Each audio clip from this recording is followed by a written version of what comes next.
La technologie mobile de quatrième génération 4G devrait connaître une expansion en Afrique subsaharienne, représentant 49% du nombre total de connexions d'ici 2030 contre 22% en 2022. Parallèlement, l'adoption de la 5G devrait également croître, atteignant un taux de 17% d'ici la même année. En conséquence, les revenus des sociétés de télécommunications vont augmenter de manière significative, atteignant 58 milliards de dollars d'ici 2030, notons auprès de l'Association mondiale des opérateurs et constructeurs de téléphonie GSMA.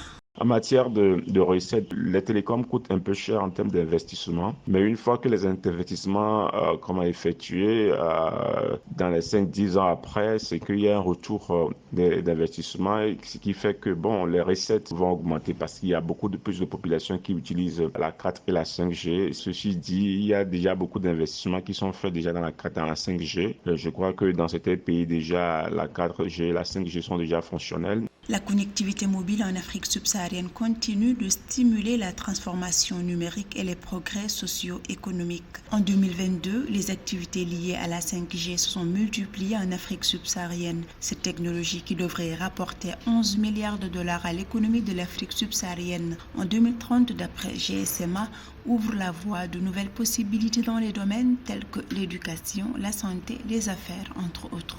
Beaucoup d'opérateurs de téléphonie mobile sont en train d'aller vers la 4G et puis la 5G, évidemment, parce que les technologies existent pour aller vers le haut débit. Donc, c'est devenu une exigence réglementaire par les autorités de régulation. Le gros problème pour la 5G, c'est le problème du terminal, parce que les terminaux qui sont capables de pouvoir prendre les connexions, en tout cas par rapport aux fréquences allouées à la 5G, c'est les téléphones de haut de gamme. À l'horizon 2030, le nombre total d'abonnés mobiles en Afrique subsaharienne devrait atteindre près de 700 millions et le Nigeria et l'Éthiopie représenteront près d'un tiers du nombre total de ces abonnés. Ces chiffres vont porter le taux de pénétration de la téléphonie mobile dans la région à 50% d'ici 2030.